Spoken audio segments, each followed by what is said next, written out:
వెళ్దాము. అందరూ కూడా ఒకసారి మీ బైబిల్ ఎత్తి చూపిస్తారండి. ఒక్కసారి అందరూ కూడా మీ బైబిల్స్ ఎత్తి చూపిస్తారా?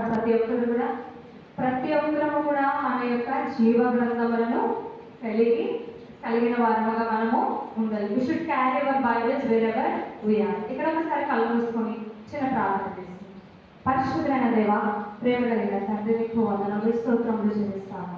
ఈ యొక్క సాయంత్రకాల సమయంలో రీతిగా సరిదానంలో వచ్చేది సిలువ జ్ఞానంలో కూడా మేము వెలుచుండగా తండ్రి, ఇంకనూ మాలో ఏమైతే వంకరతనం ఉందో, ఏమైతే ప్రభా తండ్రి ఆ ఒక చెడుతనం ఉందో అవన్నీ పోవులాగిన ఈ వాక్యం ద్వారా మీరు నాతో మాతో అందరితో మాట్లాడి మీ యొక్క వాక్యం ద్వారా మమ్మల్ని సంధింపచేసి ఆత్మానుసరమైన బ్రతుకు మాకందరికీ కూడా దయచేయమని ప్రార్థన చేస్తూ అయా విత్తబడిన వాక్యం నిమిత్తమును కూడా అయా యొక్క సెలవు రేఖల స్టార్ట్న వరకు పరీక్షని వెడుతూ ప్రత్యేకంగా మాట్లాడమని యేసుక్రీస్తు నామములో అడిగి వేడుకొచ్చినాను తండ్రి.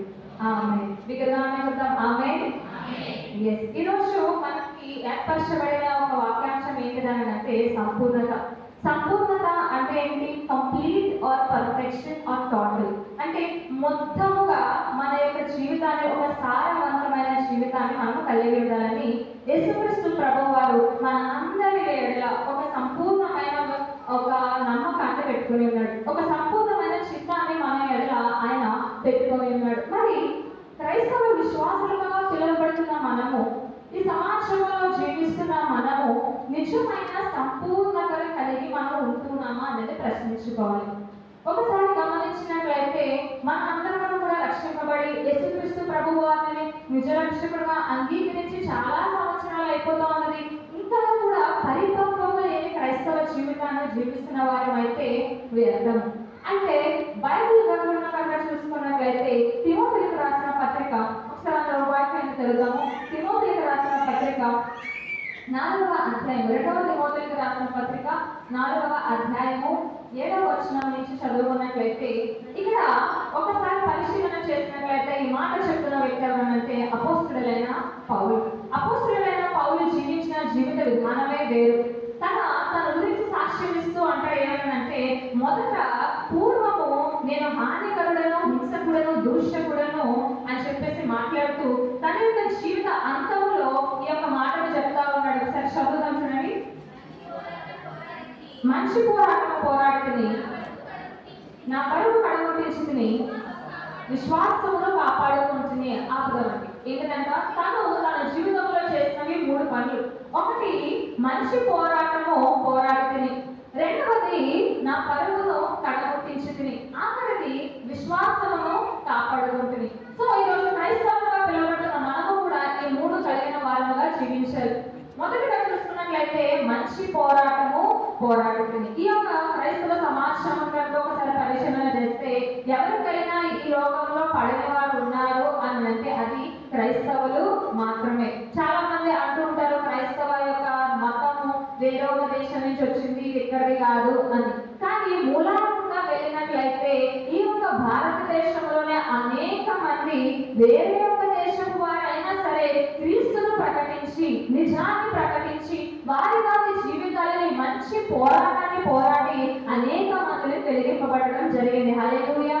సో ఇక్కడ పరిశీలన చేసినట్లయితే అపోస్తలుడైన పౌలు అంటూ ఉన్నాడు మంచి పోరాటము పోరాడుతుంది. ఎవరితో పోరాడాలి అన్న విషయాన్ని పరిశీలన చేస్తే మనము పోరాడేది మనుషులతో కాదంట. ఏంటంటే మనము పోరాడేది మనుషులతో కాదు, ప్రస్తుత అంధకార సంబంధములకు లోకనాథులతోనూ, ప్రధానులతోనూ, అధికారులతోనూ పోరాడుతున్నాము. కనుక మనం ఏం కలిగి ఉండాలి? సర్వాంగ కవచాన్ని మనము ధరించాలి. ఈరోజు మన జీవితంలో విశ్వాసం ఉండదు, దేవుని అందరి భయభక్తులు ఉండవు, వాక్యానుసారమైన జీవితం ఉండదు, ప్రార్థన కలిగిన జీవితం ఉండదు. నేను పోరాడుతున్నానయ్యా అంటే నువ్వు లోకానుసారమైన పోరాటాలు పోరాడుతున్నావేమో, అది లాస్ట్కి ఎలా లీడ్ చేస్తుందని అంటే మనకి ఆయాసము, దుఃఖాన్ని మిగులుస్తుంది. ఎంత మాత్రం కూడా మన జీవితంలో ఏది కూడా సాధించని వారంగా మనము ఉంటూ ఉంటాం. కానీ ఇక్కడ అపోస్తలుడైన పౌలు అంటా ఉన్నాడు మంచి పోరాటాన్ని నేను పోరాడుతుంది అంటా ఉన్నాడు. ఎటువంటి పోరాటాన్ని పోరాడాలంటే ఆత్మలో పోరాడాలి. అపవాది వాడికి తెలుసు, వాడికి ఎవరంటే భయం అంటే మోకాళ్ళ మీద ప్రార్థన చేస్తారు చూడండి, అటువంటి వారికి అపవాదికి భయం. సో అటువంటి వారిని ఎలాగైనా పడగొట్టాలని ఏం చేస్తాడనంటే పోరాటాలు తీసుకొస్తా ఉంటాడు. మనందరికీ బాగా తెలిసిన, బాగా పరిచయం వ్యక్తి ఎవరంటే యోబు గారు కదండి. యోబు గారు ఎన్ని పోరాటాల గుండా వెళ్ళుంటాడు, దావీదు గారు ఎన్ని పోరాటాల గుండా వెళ్ళుంటాడు. యేసుక్రీస్తు ప్రభు నమ్ముకున్న ప్రతి ఒక్కరికి కూడా పోరాటాలు ఎదురవుతాయి. అయినప్పటికీ కూడా మనం ఏం చేయాలి తెలుసా, మన యొక్క మంచి పోరాటాన్ని పోరాడేవారుగా మాత్రమే ఉండాలి. మధ్యలో నుంచి వెనక్కి వెళ్ళిపోకూడదు. చూడండి, పరుగు పందాలు పెడతా ఉంటారు కదా.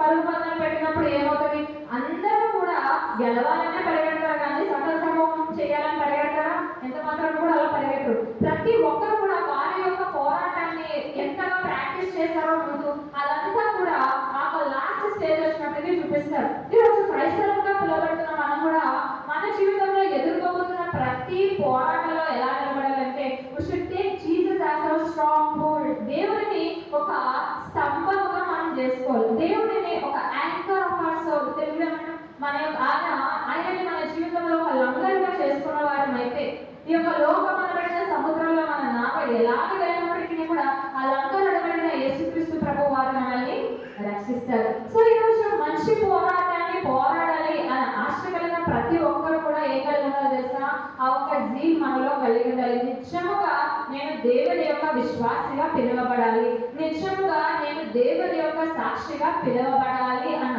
ఆశ ప్రతి ఒక్కరిలో ఉంటది. కానీ ఎంతవరకు ఆ ఆశ కూడా మనం వెళ్తా ఉన్నాం, ఎంతవరకు ఆ ఆశను నెరవేర్చుకోవడానికి ప్రయత్నం చేస్తా ఉన్నాం అనేది ఆత్మ పరిశీలన చేసుకోవాలి మొదటగా. రెండవది చూసినట్లయితే నా పరుగును కడముట్టించితిని అని అన్నాడు. ఎందుకంటే నా పరుగును కడముట్టించితిని. ఎక్కడికి పరిగెడుతున్నాడు, అసలు పరిగెడుతున్నప్పుడు మనలో ఏం కలిగి ఉండాలి అనే విషయాన్ని పరిశీలన చేస్తే చూడండి, మొదటగా పరమగీతముల గ్రంథం 1వ అధ్యాయం 4వ వచనంలో ఒక మాట ఉంటుంది చూడండి.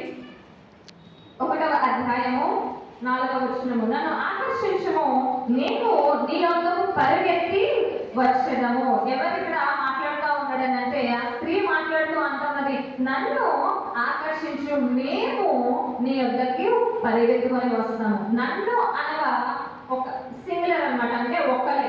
మేము అనగా ప్లూరల్, అంటే తెలుగులో ఏమంటాం, ప్లూరల్ అనమాట, అంటే బహువచనం అంటాం కదా, ఇలా బహువచనం అనమాట. సో ఇక్కడ ఒక్కరిని ఆకర్షిస్తే మేము నీ యొద్దకు పరిగెత్తుకొని వస్తాము అనబడిన మాట మనం పరిశీలించినట్లయితే ఒక్కరుగా రక్షింపబడిన మనము, మన కుటుంబంలోనే కానీ మన యొక్క సమాజంలోనే కానీ ఒక్కరికి రక్షింపబడిన మనము, ఒక్కరిగా క్రీస్తు రక్తములో పరిశుద్ధపరచబడి కడగబడిన మనము నీ వద్దకు మేము పరిగెత్తుకు వచ్చేదము. అంటే రక్షింపబడిన నీవు నేను ఏం చేయాలనంటే అనేక మందిని క్రీస్తులోనికి నడిపించబడిన జీవితము నీవు నేను కలిగి ఉండాలి. ఆ రీతిగా నీవు నేను ఉండాలంటే ఏం చేయాలి, దేవుని ఎంతటి ఆసక్తిని మనము కనపరచాలి. విశ్వాసపు జీవితంలో ఆసక్తిని మనము కనపరచాలి. ఆ శక్తితో ఏమి చేసినా దేవుని కొరకు మనం ఏం చేయాలి తెలుసా, ఏ రీతిగా అయితే దేవుని నామముకు మహిమ వస్తుందో ఆ రీతిగా ఆసక్తి కలిగి మనం ఏం చేయాలంటే మన విశ్వాసపు జీవితంలో మనము పరిగెత్తాలి. ఆ రీతిగానే చూద్దాము. అపోస్తుల కార్యము 8వ అధ్యాయము, అపోస్తుల కార్యము 8వ అధ్యాయము 29వ వచనం చూడండి. 8వ అధ్యాయము 29వ వచనము చదవండి, మరొకసారి చదవండి. అప్పుడు ఆత్మ ఫిలిప్పుతో, నీవు ఆ రథం దగ్గరకు పోయి దాన్ని కలుసుకొనమని చెప్పాను. ఫిలిప్పు దగ్గరకు పరిగెత్తుకొని పోయి అతడు ప్రవక్త యెషయా గ్రంథము చదువుచుండగా విని ఒకసారి ఆపుదామండి. ఇక్కడ ఫిలిప్పు దేవుని యొక్క శిష్యుల్లో ఒకడు ఎవరంటే ఫిలిప్పు. ఆయన ఏ విషయమై పరిగెడతా ఉన్నాడంటే సువార్త తెలియని వారికి తెలియజేసే విషయంలో పరిగెడతా ఉన్నాడు. మొదటిగా చూసాము, ఆ స్త్రీ అంటా ఉన్నది, నన్ను ఆకర్షించు, మేము నీ యొద్దకు పరిగెత్తుకొని వస్తాం. ఆ శక్తిని కనపరుస్తా ఉన్నది. ఇక్కడ ఫిలిప్పు కనపరుస్తా ఉన్నాడు. ఎందుకంటే సువార్త నిమిత్తము పరిగెడుతున్న పాదములు ఎవరంటే ఫిలిప్పువి. దేవుని యొక్క ఆత్మ ప్రేరేపణ ద్వారా సువార్త ప్రకటించడానికి పరిగెడతా ఉన్నాడు. ఈరోజు నీవు నేను కూడా లోకంలో పరిగెడతా ఉన్నాం. దేని కొరకు అనంటే ధనము సంపాదించుకోవడం కొరకు, దేని కొరకు అంటే పేరు ప్రఖ్యాతులు సమర్పించుకోవడం కొరకు, దేని కొరకు అంటే ఆయాసపడే వరకు కూడా పరిగెడతానే ఉన్నాం. కానీ సమస్తము వ్యర్థమే అన్న విషయాన్ని మనము మర్చిపోతా ఉన్నాం. ఈరోజు నీవు నేను క్రీస్తుని కలిగి పరిగెత్తిన వారమైతే మన పరిగెడుతున్న పరుగు ఒక విలువ అనేది ఉంటది. క్రీస్తు లేకుండా పరిగెత్తే వారమైతే మన పరుగు ఏ విధమైన అసలు ఆ విలువ అనేది ఉండదు. అందుకే సొలొమోను అంటాడు, వ్యానిటీస్ ఆఫ్ వ్యానిటీస్ అని అంటాడు. వ్యర్థము వ్యర్థము సమస్త వ్యర్థము అంటాడు. ఎందుకు వ్యర్థము? జ్ఞాని అయిన సమూయేలు జ్ఞాని అయిన సొలొమోను ఆ మాట చెప్పడానికి గల కారణం ఏంటంటే తన జీవితంలో చేయాలనుకున్న ఎన్ని చేశాడంట. తన కొరకు ఏర్పరచుకోవాల్సినవన్నీ ఏర్పరచుకున్నాడంట. అసలు తన కంటే అభ్యంతరపరచలేదంట, తన శరీరాన్ని అభ్యంతరపరచలేదంట, దేనిని కూడా అభ్యంతరపరచకుండా ఏం చేశాడంటే తనకు కావాల్సినవన్నీ తెచ్చుకున్నాడు. కానీ లాస్ట్ అంటా ఉన్నాడు, సమస్తము వ్యర్థమే. ఈరోజు క్రీస్తు లేకుండా నీవు నేను ఎంత సంపాదించుకున్నా ఎంత పరిగెత్తినా సరే అది వ్యర్థమే. ఈరోజు నీవు నేను దేని వెనకాల పరిగెట్టాలంటే దేవుని వెనకాల పరిగెట్టు వారుగా మనము ఉండాలి. హల్లెలూయా. దేవుని వెనకాల ఎలా పరిగెట్టాలని కాదు, సరుగు కొనుక్కుంటూ దేవుని తృణీకరిస్తూ దేవుని తిట్టుకుంటూ యేసుక్రీస్తు ప్రభువు కూడా నమ్మకుంటే నాకు ఎందుకు అనిపిస్తున్నారు, అందరూ నన్నే పోరాటం చేస్తున్నారు, అందరూ నన్నే తిరుగుతున్నారు, అన్ని శ్లోకాలు లాగే వస్తాయి, అన్ని పోరాటాలు లాగే వస్తాయి, అన్ని పరిగెట్టడం కాదు. కానీ ఆ శక్తితో పరిగెట్ట. ఎన్ని శ్రమలు వచ్చినా ఎన్ని పోరాటాలు వచ్చినా ప్రభా నేను నీ వెనకాల పరిగెడతానని ఆయనను విడువని వారముగా మనము ఉండాలి. రెండవది, ఆయన సువార్త నిమిత్తము మనము పరిగెట్టు వారముగా ఉండాలి. ఎక్కడికో వెళ్ళి సువార్త చెప్పవసరం లేదు. మనం నిల్చున్న స్థితిలోనే మనం ఒక సువార్తికుడుగా ఉండాలి. అందరికీ తెలుసు సాధు సుందర్ సింగ్. అతనుకున్న ఒక బిరుదు ఏంటిదన్న, అతనుకున్న ఒక టైటిల్ బిరుదు ఏంటిదనంటే ఆయనకు ఒక బిరుదు అదేంటంటే వాకింగ్ బైబిల్. ఆయన నడిచే బైబిల్ అంటారు. అలాగే ఒక దైవజనుడు దగ్గరికి వచ్చి ఒక యవనస్తుడు ఒక మాట అడుగుతా ఉన్నాడు. ఏమనంటే, ప్రభు నేను అందరికీ సువార్త చెప్తున్నాను, బైబిల్లో వర్సెస్ అన్ని కోట్ చేస్తున్నాను, అందరూ నాకు పిచ్చోళ్ళగా చూస్తున్నారు, ఏంటి అని చెప్పేసి ఏంటయ్యారా నా పాస్టర్ గారిని అడిగినప్పుడు పాస్టర్ గారు ఒకటే అన్నారంట, నువ్వు సువార్తను ప్రకటించకు, నువ్వు బైబిల్లో వాక్యాలు కోట్ చేయకు, బైబిల్లో ఏమైతే చెప్తున్నారో దాని ప్రకారంగా జీవించు, ఆటోమేటిక్ గా వారిని తెలుసుకుంటారు, ఆటోమేటిక్ గా నీ ద్వారా దేవుని నామాన్ని మహిమపరుస్తారని చెప్పారంట. హల్లెలూయా. ఈరోజు దైవ సేవకులు చెప్తున్న ప్రతి మాట కూడా మనం వింటున్నాం. But how much we are going to do the implementation? ఎంతవరకు మనము దానిని ఇంప్లిమెంట్ చేస్తున్నాం అనే విషయాన్ని మనము పరిశీలన చేసుకోవాలి. ఎన్నో వాక్యాలు, ఎన్నో వర్తమానాలు ఈరోజు 32వ వారంగా చెప్పినారు అయ్యగారు. సో ముందు వరకు కూడా చాలా అంశాలే వింటాం. బట్ ఎంతవరకు వాక్యానుసారంగా నడుస్తున్నాము అనే ఒక ఆత్మ పరిశీలన మనము చేసుకోవాలి. ఆత్మ పరిశీలన లేకుండా చెప్పారులే వినేసాంలే, ఈ రోజు పాస్టర్ గారు పెట్టారు కదా వెళ్ళకపోతే అయ్యగారు అడుగుతారు అనే ఒక నామమాత్రమైన బ్రతుకు కలిగిన వారమైతే ఎంతో మాత్రం వరకు కూడా సంపూర్ణతలోనికి నడిపించబడమన్నమాట. సో ఈ రోజు మొదటగా నీవు నేను దేవుని వెనక ఆసక్తితో పరిగెట్టే వారమైతే, రెండవదిగా మనం ఎలా పరిగెట్టాలో తెలుసా? దేవుని యొక్క సువార్త నిమిత్తమే మనం పరిగెత్తు వారముగా ఉండాలి. అలాగే ఇక్కడ పరిశీలన చేసినట్లయితే హెబ్రీయులకు రాసిన పత్రిక 12వ అధ్యాయం 1-2 వచనాలు చదువుదాం చూడండి. ఇంత గొప్ప సాక్షి సమూహము మేఘము వలె మనల్ని ఆవరించినందున మనము కూడా ప్రతి భారమును సులువుగా చిక్కుబెట్టి పాపమును విడిచిపెట్టి విశ్వాసమునకు కర్తయు దాన్ని కొనసాగించువాడున యేసు వైపు చూచుచు మన ఎదుట ఉంచబడిన పందెములో ఓపికతో పరిగెత్తుదము. ఎలా పరిగెత్తాలంట? ఓపికతో పరిగెత్తాలి. మనకి పరిగెత్తినప్పుడు ఆయాసం వస్తుంది. మనం పరిగెట్టినప్పుడు కొంచెం డిహైడ్రేట్ అయిపోతూ ఉంటాం, ఒకవేళ సన్స్ట్రోక్ ఎక్కువ అయితే. కాబట్టి ఇక్కడ చూసినట్లయితే వాక్యం సెలవిస్తామని ఓపికతో పరిగెట్టాలి. ఈ రోజు సమాజంలో చూసుకున్నట్లయితే ప్రతి ఒక్కరికి కూడా ఎవరైనా బాగా హేళన గేలిగా ఉన్నదని అంటే క్రైస్తవులు మాత్రమే.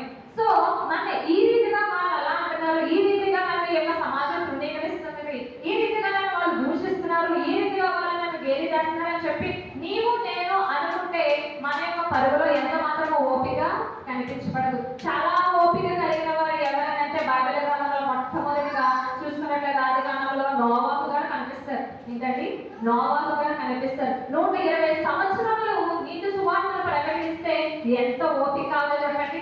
ఎంత ఓపిక కావాలి? ఎంత ఓపిక కావాలంటే తను ఎంతగా దేవుని సన్నిధానంలో తనని తాను సమర్పించుకుంటే అంత ఓపిక దేవుని నుంచి పొందుకుంటాడు. ఆ ఒక నోము కడుతున్న సమయంలో ఎంతగా తనని గేలి చేస్తారంటే నోముకి పిచ్చెక్కిస్తున్నారంట. నోమానికి ఏదో అయిపోయింది అన్నారంటే ఎందుకు? నోమానేమో ప్రకటించయ ప్రళయం రాబోతా ఉన్నది, ప్రచండమైన వర్షం కురియబోతా ఉన్నది, దేవుడు మొత్తం సృష్టిని నాశనం చేయబోతా ఉన్నాడు, మీరు రక్షింపబడండి, దేవుని యొక్క రక్షణ ఓడలోకి రండి, ఈ యొక్క చిత్తాలను విడిచిపెట్టండి అంటే ఒక్కసారి నోవాహు ఒకసారి అలాగ చూడు, ఆకాశం వైపు చూడు అని ఎంతో గేలి చేశారు. అయినప్పటికీ కూడా తను ఓపికతో ఏం చేశాడు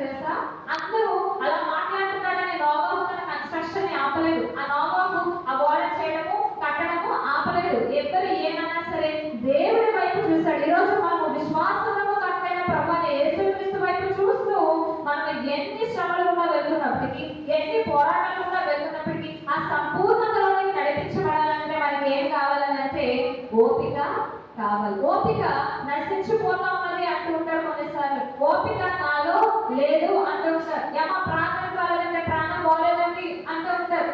శరీరానుసారంగా ఇలా కృంగిపోతా ఉంటే ఆత్మీయులకు వచ్చినప్పుడు ఎన్ని శ్రమలు, ఎన్ని పోరాటాలు ఎంతగా ఉంటుందంటే అనవసరంగా నేను ఇందులో వచ్చాను అని అనుకునే స్థితిలో కూడా కొన్నిసార్లు చాలా మంది వెళ్తూ ఉంటారు. అయినా సరే నేను ఏం కలిగినా తెలుసా, వీటన్నిటినీ సహించి, వీటన్నిటినీ భరించి, వీటన్నిటినీ కూడా జయించిన ప్రభు అయిన యేసుక్రీస్తు వైపు చూడాలి. హల్లెలూయా.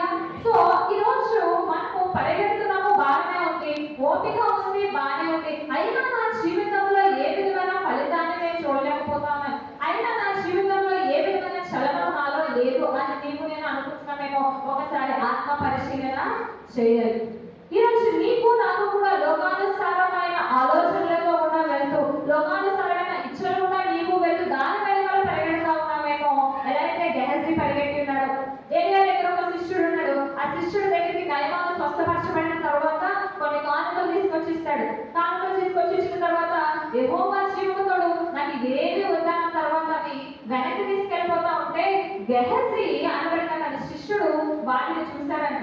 వాటిని చూసి ఆ రథాన్ని వెనకాల పరిగెడుతూ వెళ్ళిపోయి చక్కగా కావలసినన్ని తెచ్చేసుకొని దాచేసుకొని ఏమీ తెలియవాడుగా దైవజనుడైన ఎలీషా పక్కన వచ్చి నిల్చున్నాడంట. అప్పుడు ఎలీషా అడుగుతా ఉన్నాడు, నువ్వు ఎక్కడికి వెళ్ళావయ్యా అంటే, నేను ఎక్కడికి వెళ్ళదయ్యా, ఇక్కడే ఉన్నాను నీ పక్కన అంటే, ఆ దైవజనుడు అంటా ఉన్నాడు, నీవు ఆ రథముల వెనుక పరిగెడుతూ ఉన్నప్పుడు నా మనసు నీతో రాలేదా అన్నాడు. ఈరోజు నీవు నేను ధన సంపద కనుక పరిగెడుతూ ఉన్నామేమో, అది వ్యర్థము.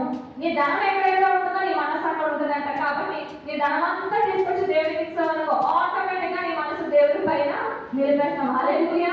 సో ఈ రోజు దేని వెనక పరిగెడుతూ ఉన్నామనే ఒక విషయాన్ని నీవు నేను గమనించాలి. దేవుడి యొక్క శిష్యులందరూ కూడా ఆయన రాజ్య సువార్త నిమిత్తము, ఆయన శిలువ వార్త నిమిత్తము ప్రకటించడానికి పరిగెత్తారు. ఆయనని ఎవ్వరు కూడా చేర్చుకోబడిన స్థితిలోనే యేసుక్రీస్తు ప్రభు ధృవీకరించబడ్డారు. అయినప్పటికీ కూడా ఆయనలో ఏముందంటే ఓపిక. ఒకసారి పేతురు రాసిన పత్రికలో చూసినట్లయితే 3వ అధ్యాయం 8 నుంచి చదువుతాం చూడండి. 2వ పేతురు రాసిన పత్రిక 3వ అధ్యాయం 8 నుంచి చదువు. ప్రియులారా, ఒక సంగతి మర్చిపోకుడి, ఏమనగా ప్రభు దృష్టికి ఒక దినము 1000 సంవత్సరముల వలెను, 1000 సంవత్సరములు ఒక దినము వలెను ఉన్నవి. కొందరు ఆలస్యమని ఎంచుకున్నట్లు ప్రభు తన వాగ్దానములకు ఆలస్యము చేయవాడు కాడు. కానీ ఎవరు నశించగలని ఇచ్చేయక అందరూ మారు మనసు పొందవాలని కోరుచు మీ ఎడల దీర్ఘశాంతము గలవారై ఉన్నాడు. ఈరోజు తండ్రి గారి దేవుడు ప్రభు యేసుక్రీస్తు నీ ఎడల నా ఎడల ఎలా ఉన్నాడంటే, he have more patience on us. ఆయన మనల్ని భరిస్తున్నాడు, ఆయన మనల్ని సహిస్తున్నాడు. ఎంతగా సహిస్తా ఉన్నాడంటే తన ప్రాణము నుంచి రక్తం అంతా అయిపోయి తన ప్రాణంలోని తన యొక్క దేహంలో నుంచి నీరు కూడా వచ్చిందంట. అంతగా సహించి అంతగా భరించిన దేవుడు ఈ రోజు నిన్ను నన్ను పిలుస్తా ఉన్నాడు. ఏంటంటే ఆ సంపూర్ణతలోనికి నడిపించబడడానికి, ఆ పరలోక రాజ్యం హక్కుదారులుగా నిన్ను నన్ను చేయడానికి దేవుడు ఆశ కలిగి ఉన్నాడు. కానీ మనమైతే ఈ లోకానుసారమైన విషయాలపైన దృష్టి నిలుపుతూ, మనమైతే దేవుడిని విడిచిపెట్టి, దేవుడిని ప్రక్కన పెట్టి మన ఇష్టానుసారంగా విచ్చలవిడి జీవితాన్ని జీవిస్తున్న మనతో దేవుడు అంటా ఉన్నాడు ఏమనంటే, అందరూ మారు మనస్సు పొందవలెనని కోరుచు. ఈరోజు ఎవరు విడిపించబడడం ఆయన చిత్తము కాదు. అందరూ కూడా సంపూర్ణతలోనికి దేవుడితో సమరూపంగా మనల్ని చేయడానికి మనందరి పాపమైన నిమిత్తము ఆయన ప్రాయశ్చిత్తాంత కలిగా అటానమెంట్ సాక్రిఫైస్ గా ఒక్కసారి మనందరి నిమిత్తము తన ప్రాణమును అర్పించి ఆకాశమునకు భూమికి మధ్య వేలాడిన యేసుక్రీస్తు ప్రభువుని మనందరం కూడా ఏం చేస్తాం తెలుసా, ప్రక్కన పెట్టేస్తాం. మనందరం కూడా ఆయనని విడిచిపెడతా ఉన్నాం. మన చిన్న చిన్న ఆశలు, చిన్న చిన్న కోరికలు, లేకపోతే ఈ యొక్క లోకానుసారంగా ఇచ్చలుగా వెళ్తూ ఆ పరిశుద్ధమైన దేవుడిని విడిచిపెట్టడానికి కూడా సిద్ధంగా ఉన్నాం. కానీ ఈ రోజు నీ పరుగు ఎక్కడికి? ఫిలిప్పీయులకు రాసిన పత్రిక 3వ అధ్యాయము 13వ వచనంలో చూసినట్లయితే అపోస్తలుడైన పౌలు ఒక మాట అంటాడు. ఏంటంటే, నా గురి వద్దకు నేను పరిగెత్తుచున్నాను అని. ఫిలిప్పీయులకు రాసిన పత్రిక 3వ అధ్యాయము 13 నుంచి చదువుతాం చూడండి. సహోదరులారా, నేను ఇదివరకే పట్టుకొని ఉన్నానని తలంచుకోను. అయితే ఒకటి చేస్తున్నాను,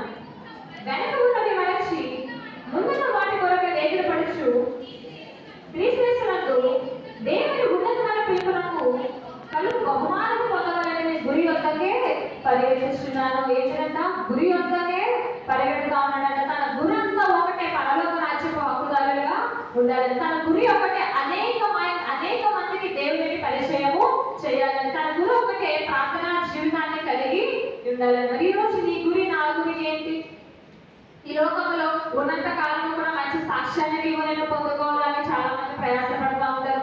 లేకపోతే నేమ్ అండ్ ఫెయిమ్, తెలుగులో ఏమంటామంటే నేమ్ అండ్ ఫెయిమ్, పేరు ప్రఖ్యాతులు పొందుకోవాలని మనము ఈ యొక్క లోకంలో చాలా చాలా చాలా పనులు చేస్తా ఉంటాం. కానీ ఈ రోజు తండ్రి అయిన దేవుడు యేసుక్రీస్తు ప్రభు వారు ఒక ఆలోచన ఏంటంటే నిన్ను నన్ను కూడా ఆయన రాజ్యపు హక్కుదారులుగా చేయాలి.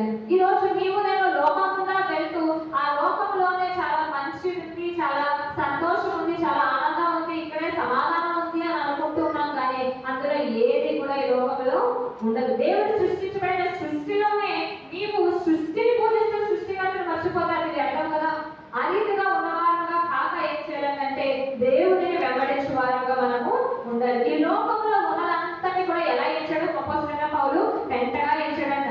ఈ లోకంలో ఉన్నదానంతటిని కూడా ఎలా ఎంచాడంటే అపోస్తలుడైన పౌలు ఒక పెంటగా ఎంచి తన గురి వద్దకు పరిగెడతా ఉన్నాడు. తన గురి ఏంటంటే తన యొక్క పరుగు కడగొట్టించాలని, తన విశ్వాసంలో కాపాడుకోవాలని, తన మంచి పోరాడాలని గురి వద్దకే తను పరిగెడతా ఉన్నాడు. ఈ రోజు నీ నా గురి ఏమై ఉండాలో తెలుసా? పరలోక రాజ్యపు కుమారులను కుమార్తెల వలె నీవు నేను ఉండాలని. కానీ మనలో చాలా మంది వేషధారణ బ్రతుకు మనము జీవిస్తా ఉన్నాం. ఆ విషయాన్ని చూద్దాము. తిమోతికి రాసిన 2వ పత్రిక 3వ అధ్యాయము 5వ వచనము. తిమోతికి రాసిన పత్రిక 3వ అధ్యాయము 5వ వచనంలో చూసినట్లయితే పైకి భక్తి గల వారి వలె ఉండి దాని శక్తిని ఆశ్రయింపని వారే ఇందురు. ఎందుకంట పైకి భక్తి గల వారి వలె ఉన్నాం. ఈరోజు వాక్యం సెలవిస్తుంది, ప్రభువా ప్రతి వాడు పరలోక రాజ్యపు హక్కుదారుడు తాను నేరడానికి నిశ్చయముగా చెప్తున్నామని ప్రభు యేసుక్రీస్తు చెప్పలేదా? ఈరోజు మనం లోకానుసారమైన బ్రతుకు బ్రతుకుతూ, మన ఇష్టానుసారమైన బ్రతుకు బ్రతుకుతూ, శరీర ఆశలను నెరవేర్చుకుంటూ నీ రాజ్యంలో మనం చేసుకోవాలంటే కుదురుతుందా? ఎంత మాత్రము కూడా కుదరదు. ఈ యొక్క మధ్యలో ఒక కాంట్రవర్సీ అనేది స్టార్ట్ అయ్యేది. ఏంటంటే ఏం పర్లేదు, మన జీవితాన్ని ఎలాగైనా నడిపించుకోబడవచ్చు అని చెప్పేసి ఒక కాంటెక్స్ట్ అనేది స్టార్ట్ అయింది అనమాట. ఆ కాంటెక్స్ట్ ఏంటంటే మరి మీరు ఇలా అంటున్నారు కదా, పరిశుద్ధమైన జీవితాన్ని జీవించాలంటున్నారు కదా, మరి యేసుక్రీస్తు ప్రభు వారు సిలువ వేయబడినప్పుడు కుడి పక్కన ఒక దొంగ ఉన్నాడు కదా, మరి అతను దొంగ కదా, ఆ దొంగ ఈ రాజ్యంలో మనం చేర్చేసుకున్నాడు కదా, నేను కూడా అంతే నా ఇష్టానుసారంగా ప్రతివేసి లాస్ట్లో ప్రభా ఇంకా నా ప్రాణం ఒక నిమిషంలో పోతున్నాను కదా, ఈ రాజ్యంలో చేర్చేసుకుంటాడు అని చెప్పేసి స్టార్ట్ చేస్తా ఉన్నారు. వాక్యాన్ని సరిగా పరిశీలన చేసినట్లయితే ఆ ఒక వ్యక్తిని దేవుడు పరలోక రాజ్యంలో చేర్చుకోవడానికి గల కారణం ఏంటిదనంటే దేర్ ఇస్ నో స్కోప్. అక్కడికి వేరే స్కోప్ అనేది లేదు, వేరే ఒక అవకాశం అనేది లేదు. ఆ ఒక ఆఖరి నిమిషంలో తన దేవుడిని నిర్దోషంగా అంగీకరించి తన పాపను విడిచిపెట్టి నన్ను జ్ఞాపకం చేసుకోని అన్నాడు కాబట్టి అది తనకి అపీలబుల్ అయింది. ఈరోజు నేను కూడా అలాగే చేసేస్తానంటే అది కుదరదు. ఎందుకంటే మనకి సమయం ఇవ్వబడింది, మనకి కృప ఇవ్వబడింది, ఆయన ప్రేమను పొందుకున్న వారంగా మనం ఉన్నాము. మనందరి కొరకు కూడా ఆయన రక్తాన్ని మనకి చిందించి మనందరినీ కూడా పరిశుద్ధపరిచి పవిత్రపరిచి ప్రత్యేకింపబడిన జీవితాన్ని కలిగి ఉంటాడని దేవుడు ఆల్రెడీ చెప్పి ఉన్నాడు. అవన్నీ తెలిసిన మనము నేను ఇలా చేస్తాను ఇలా చేయను అని అంటే ఎంత మాత్రము కూడా కుదరదు. ఈరోజు మనమందరం కూడా ఎలా ఉన్నామంటే పైకి భక్తి గలవారు వలె ఉన్నాం. పైకి భక్తి గలవారు అంటే ప్రతి వారము ఆదివారం నాటి ఇలాగా చర్చికి వస్తాం, మంచిగా ఇలాంటి ధ్యానాలు చర్చికి వస్తాం, ప్రతి విధమైన చర్చ్ దాంట్లో పార్టిసిపేట్ చేస్తాం. అలా చేసేసినంత మాత్రం నాకు క్రైస్తవులు అయిపోతామా?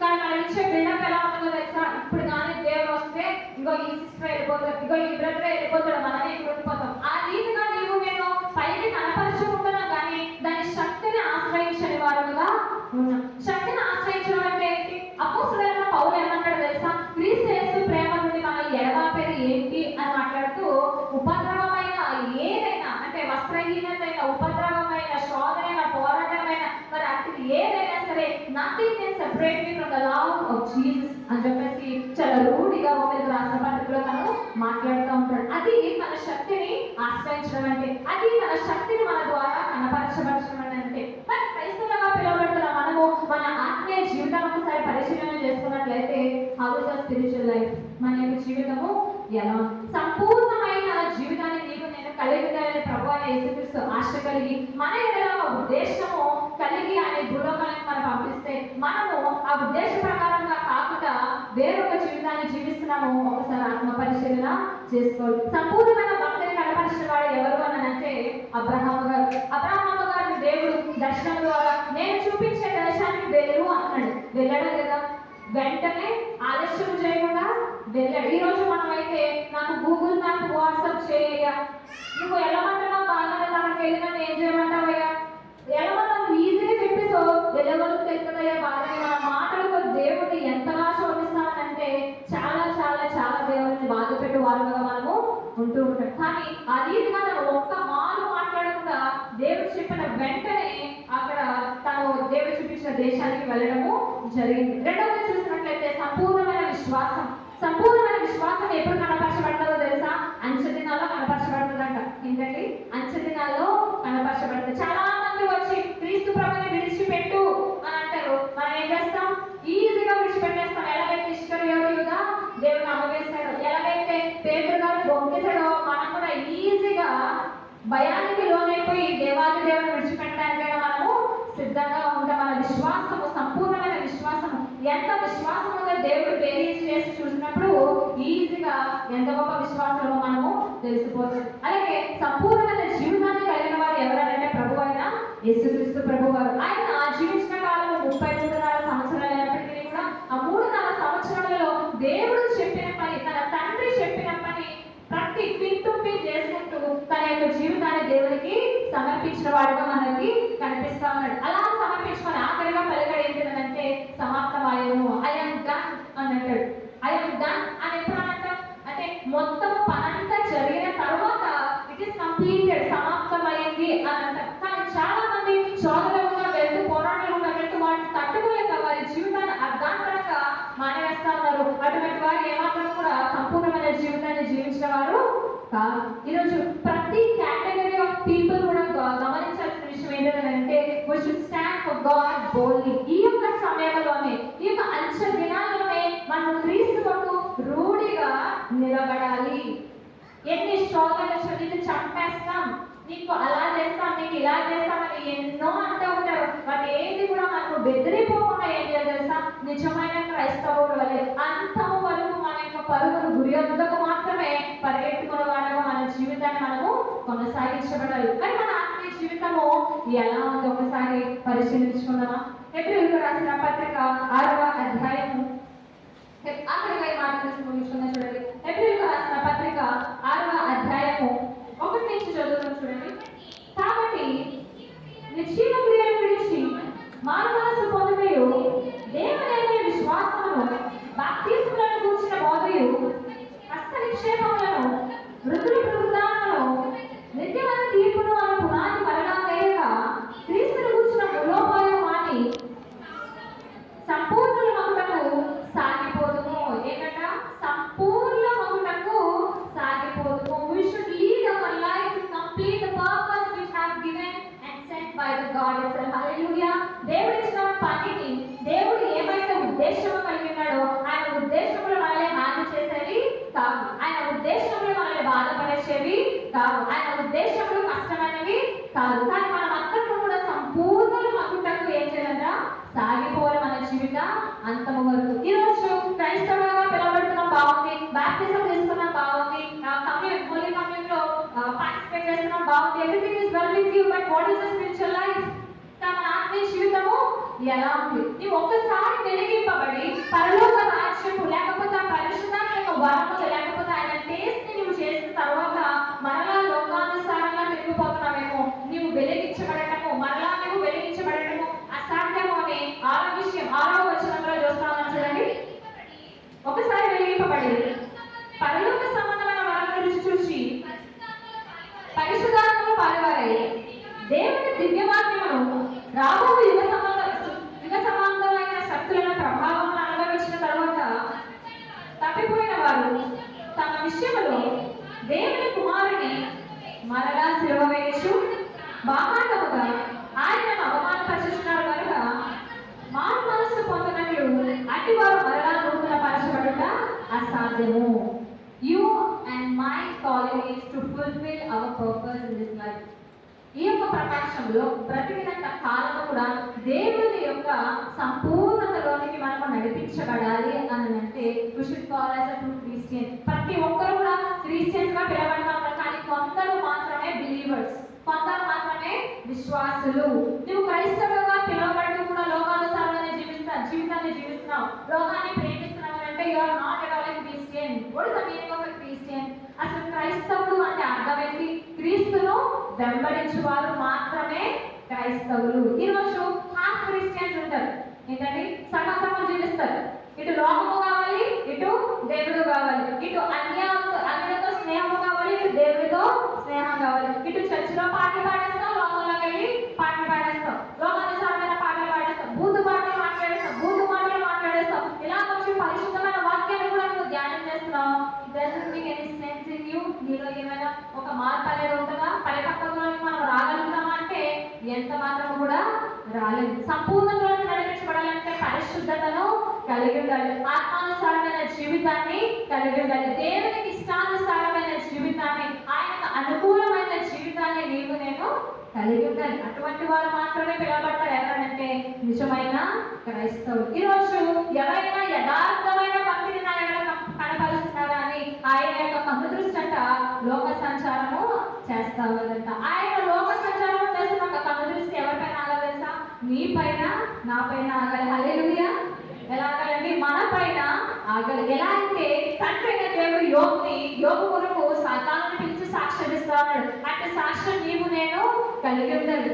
మనల్ని చూచువారు మన దేవుడిని చూడాలి. ఈ సిస్టర్, ఈ బ్రదర్ చాలా వ్యత్యాసమైన వ్యక్తి, మనలో కలిసేవాడు కాదు, మనలో కలిసేది కాదు, మనలాగా విచలన జీవితాన్ని జీవించేవారు కాదు అనబడిన జీవితాన్ని, అనబడిన సాక్ష్యాన్ని నీవు నేను ఉండాలి. ఆ రీతిగా సంపూర్ణతలోనికి నడిపించబడాలనే దేవుడు ఆశ కలిగినాడు. But how is our spiritual life? మన ఆత్మీయ జీవితము ఎలా ఉంది? ఇప్పటికిప్పుడు దేవుని రాకడ వస్తే నేను ఎత్తబడిపోతున్నా గ్యారెంటీ మనలో ఎంతమంది ఇవ్వగలుగుతాం?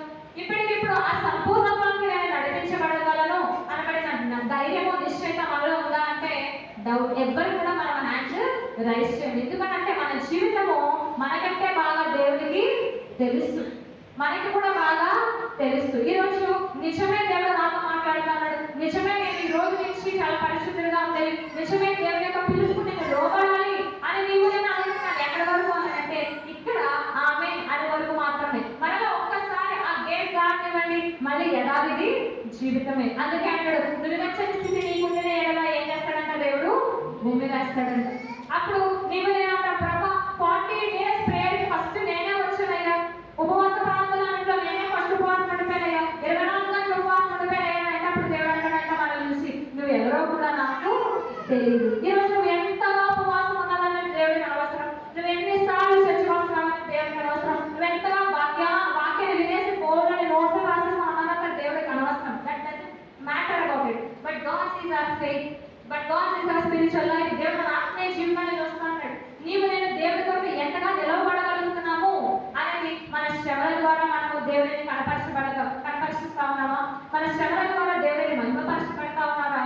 ఒక్కసారి మనం ఆత్మపరిశీలన చేసుకోవాలి. ఈరోజు నీవు నేను పరలోక రాజ్యం హక్కుదారులుగా ఉండాలని ఆశ అయితే ఉంది, బట్ లైఫ్ ఆ రీతిగా మనము నడిపించబడలేదు. ఒకసారి ఆత్మపరిశీలన చేసుకొని ఈరోజు దేవుడు మనతో మాట్లాడిన రీతిగా సంపూర్ణతలోనికి నడిపించబడాలి అని అంటే నా పరుగును కడగొట్టించుని అని అన్నాడు అపోస్తలుడైన పౌలు. ఆయన పడిన శ్రమలు మనలో ఇంత ఒక ఫుల్ స్టాప్ అంతా కూడా మనము పడలేదు, ఒక 0.00% కూడా మనము పడలేదు. చరిత్ర చెప్తా ఉన్నది ఏమనంటే యేసుక్రీస్తు ప్రభు తర్వాత ఆయనలాగా శ్రమ పొందిన వ్యక్తి ఎవరైనా ఉన్నారంటే పాల్ ద అపోస్తలు మాత్రమే, అపోస్తలుడైన పౌలు మాత్రమే. ఈరోజు నీవు నేను కూడా ఆ ఒక సంఖ్యలో ఇంతగా చదువుకున్న హెబ్రీయులకు రాసిన పత్రికలో ఇంత గొప్ప సాక్షి సమూహము, అక్కడ 11వ అధ్యాయం అంతటి కూడా జ్ఞాపకం చేసుకున్నట్లయితే చాలా మంది భక్తులు హతసాక్షులైన వారు, దేవుని ద్వారా దేవుని నామ మహిమార్థమే మరణించిన వారు, వారి జీవితాన్ని సమర్పించుకున్న వారు చాలా మంది మనం అక్కడ ఒక జాబితాని, విశ్వాసుల జాబితాని చూస్తూ ఉంటాం. వారందరూ కూడా మనకి ఎవరంటే ఒక గొప్ప మాదిరి అనమాట. వారందరూ కూడా మన జీవితంలో ఒక్కొక్కరు ఒక ఎగ్జాంపుల్ గా మనము తీసుకోవచ్చు. వారందరినీ కూడా దేవుడి యొక్క వాక్యంలో ఎందుకు ఇచ్చాడనంటే మనలాంటి వారిని మార్చడానికి. ఇంతకుముందు పౌలు ఎవరైతే క్రీస్తు సువార్త ప్రకటిస్తున్నాడో వాళ్ళందరినీ చెప్పేసుకుంటూ వచ్చేవాడు. But when he was encountered with the Lord Jesus light, ఆయన వెలుగు ద్వారా ఎప్పుడైతే తను దర్శింపబడ్డాడో వెంటనే ఒక సౌలుగా పిలవబడిన వ్యక్తి పౌలుగా మారి అనేక సంఘాలను తను స్థాపించుకుంటూ అనేక మందిని తను ఒక కన్నాడు అని వాక్యంలో మాట్లాడుతూ ఉంటాడు. కానీ ఈరోజు నీవు నేను కలిగి ఉండవలసిన 3 భారములు, క్రైస్తవులుగా పిలవబడిన మనము కలిగి ఉండవలసిన 3 భారములు ఏంటంటే, ఒకటి మనుషులందరి నిమిత్తము ప్రార్థన చేయు భారము మనము కలిగి ఉండాలి. అర్థమైందండి? మొట్టమొదటి ఏంటిది? మనమందరం కూడా మనుషులందరి కొరకు ప్రార్థన చేసే భారము కలిగి ఉండాలి. రెండవది దేవునికి పరిచయం చేసే యేసుక్రీస్తు వార్తను ప్రకటించే వారుగా ఉండాలి. మూడవది చూసినట్లయితే ఆత్మలను దేవుని నామ మహిమార్థమై రక్షించాలి. ఆ రీతిగా దేవుడు మనల్ని నిన్ను నన్ను సంపూర్ణతలోకి సాగిపోవడానికి నడిపించాలి. కాబట్టి నీవు నేను ఏం చేయాలంటే ఆ 3 పనులను కూడా సంపూర్ణము చేయాలి. ఆ 3 పనులు కూడా విత్ పర్ఫెక్షన్ టోటల్ గా కంప్లీట్ చేసిన వారమైతే అప్పుడు మనం అందరం కూడా సంపూర్ణతలోనికి చేర్చుకోబడతాం. సమాజ జీవితాన్ని లేకపోతే పితృపారంపర్యాచారమైన జీవితాన్ని, ఇంకా ట్రెడిషనల్ క్రిస్టియన్స్ ఉంటా ఉంటారు, అటువంటి వారిగా కాక ఏం చేయాలంటే మన యొక్క జీవితాన్ని దేవుడి వైపు no matter what we should live our life for the Lord Jesus మాత్రమే, ఆయన కొరకు మాత్రమే మనము జీవించాలి. Because we not belongs to us. మనము మన వారము కాదు, మనము మన సొత్తు కాదు, మనము వెల ఇచ్చి కొనబడిన వారము. వెల ఇచ్చి కొనబడిన మనము మన ఇష్టానుసారంగా జీవించిన వారం అయితే behold I am coming soon అంటా ఉన్నాడు. రెవల్యూషన్ చాప్టర్ 22 verse 12 లో ఏమంటాడంటే behold I am coming soon, ఇదిగో నేను త్వరగా వచ్చుచున్నాను అంటా ఉన్నాడు. ఆయన త్వరగా వస్తామని ఈరోజు మనం అనుకుంటాం. యేసుక్రీస్తు ప్రభు వారు అయ్యో పాపం కదా, అసలు సిలువలో ఏ విధంగా ఒక హెల్ప్లెస్ వారిని చనిపోయాడు కదా, ఆయనను రక్షించేవాడు ఎవరు లేరు కదా, ఆయన మనకు ఇంత అయ్యో పాపం అని చాలా బొమ్మల్లో కూడా చూస్తాయి. ఎలా చూస్తారంటే ఆయన్ని ఇలాగా తన యొక్క ఫేస్ అడ్డగా వారిపోయి ఒక రక్తం కొట్టి ఇలాగా ఇక్కడ just only red colour drop మాత్రమే కనిపిస్తుంది. అలా చూస్తా ఉన్నాం ఈరోజు ఇంకా క్రీస్తు ప్రభుని. But know how he is coming in the second. ఆయన ఎలా వస్తా ఉన్నాడు తెలుసా? 2వ he is coming as a judge. ఆయన యొక్క న్యాయాధిపతిగా వస్తా ఉన్నాడంట. ఆయన ఎలా వస్తా ఉన్నాడు తెలుసా? King of kings and Lord of lords. ఆయన రాజులకు రాజు, ప్రభువులకు ప్రభువుగా వస్తా ఉన్నాడు. మరి ఈ రోజు ఆయనని ఎదుర్కోవడానికి నీవు నేను ఏం కలిగి ఉండాలి తెలుసా? సంపూర్ణమైన జీవితము నీవు నేను కలిగి ఉండాలి. ఆ సంపూర్ణమైన జీవితం కలిగిన వారు అయితే మాత్రమే ఆ సంపూర్ణత అనబడిన పరలోక రాజ్యపు హక్కుదారులుగాను, వారసులుగాను, కుమారులుగాను, కుమార్తెలుగాను పిలువబడతాం. మరి మన యొక్క ఆత్మీయ జీవితము ఎలా ఒకసారి ఆత్మ పరిశీలన చేసుకొని అందరూ కూడా ఒకసారి కళ్ళు మూసి ఒక చిన్న ప్రార్థన, ఒక చిన్న విజ్ఞాపన దేవుని సన్నిధానంలో చేద్దాము. ఒక్కసారి అందరూ కూడా కళ్ళు మూసుకొని 1 నిమిషము మాత్రము, కేవలం 1 నిమిషము మాత్రము మన యొక్క ఆత్మీయ జీవితం ఎలా ఉందో పరిశీలన చేసుకోవాలి. మనల్ని ఆయనతో సమరూపముగా చేసుకోవడానికి, ఆయనతో సమభాగముగా విత్ హిస్ ఈక్వల్ రైట్స్ మనకి ఇవ్వడానికి ఆయన యొక్క సిలువల రక్తాన్ని కాచి మనల్ని రక్షించాడు కదా. మరి ఈరోజు మన జీవము ఎలా ఉంది? ఈరోజు మన బ్రతుకు ఎలా ఉంది? ఈరోజు మన ఆత్మీయ జీవితము ఎలా ఉంది? ఇక్కడ అందరూ కూడా కళ్ళు మూసుకొని ఒకసారి దేవుడితో మాట్లాడతారా? నిజమైన ప్రభు నా జీవితము ఎలా ఉంది? దయచేసి నా జీవితంలో మార్చండి, నన్ను విశ్వాసంలో తీసుకొని రండి ప్రభు. Please make me a complete person, Lord. Please make me a purposeful person, Lord. Please make me a person who will have the consistent with me, Lord. నాలో సంపూర్ణంగా ప్రభుత్వాన్ని సేవించడానికి, నేను ఆరాధించడానికి, నా యొక్క జీవితంలో సంపూర్ణంగా నీకు సమర్పించడానికి నాకు సహాయం చేయమని ప్రార్థన చేస్తారు. అందరూ కూడా నోరు విప్పి స్తుతిస్తారు. ఒకసారి కనీసం ఆయన నోరు విప్పి ఇదైనా నా స్థితి, ఇది నా జీవితము, నా స్థితి ఈ క్షణం ఎలా ఉందని ఒక్కసారి నోరు విప్పి బిగ్గరగా ఆయనతో మాట్లాడతారా? This is a time not to be quiet in the presence of God. దేవుని సన్నిధిలో మౌనంగా ఉండడం కాదండి. We should ask him boldly, ధైర్యముగా మనల్ని మనం ఆయన్ని అడగచ్చంట. ఒక్కసారి ప్రార్థన చేస్తారా? అందరూ కూడా నోరు విప్పి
స్తోత్రాలు ప్రభు.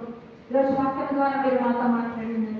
ఎవరైతే నిజముగా దేవా ఈరోజు మీరు మాతో మాట్లాడి ఉన్నారని ప్రభా తండ్రి అడుగుచ్చు ప్రభా తండ్రి మీ సన్నిధానంలో వారి పాపములు ఒప్పుకొనొచ్చు. ఇదిగో అయ్యా, if you wanna use anything, Lord, I am here, please use me అని ఎవరైతే ప్రార్థన చేస్తా ఉన్నారు, అయ్యా ఇన్ని దినాలు కూడా ప్రభా తండ్రి నేను శిలువ ధ్యానిస్తా ఉన్నాను కానీ ప్రభా, కానీ సంపూర్ణతలోకి నడిపింపబడడానికి ప్రభా నా ఆత్మీయ జీవితంలో నా ఆత్మీయ నేత్రములు నేను తెరిచిన విధానాన్ని బట్టి నీకు స్తోత్రాలు ప్రభా. ఇది మొదలుకొని నేను వెంబడిస్తానని అడుగుతున్న ప్రతి ఒక్కరిని కూడా ప్రభా నీవు దర్శించండి. ఆ రీతిగా వారికి కావాల్సిన సన్నిధిని తోడుగా ఉంచండి. నీ యొక్క సహాయము, నీ యొక్క హస్తాల ద్వారా మీరు వారిని నడిపించండి. నీ చిత్తానుసారంగా వారి జీవితాలను సహాయం చేసి సమస్తమైన మహిమ ఘనత ప్రభావం నీవు మాత్రమే ఆరోపిస్తూ ఈ సంఘం పరిసంగ కాపుపైన ప్రభు తండ్రి మీ యొక్క తోడు సహాయము పరిశుధాత్మ శక్తి మెండుగా అనుగ్రహించి మహిమ ఘనత ప్రభావం ఒకరికి మాత్రమే ఆరోపిస్తూ నజరేయుడైన యేసుక్రీస్తు నామములో ప్రతి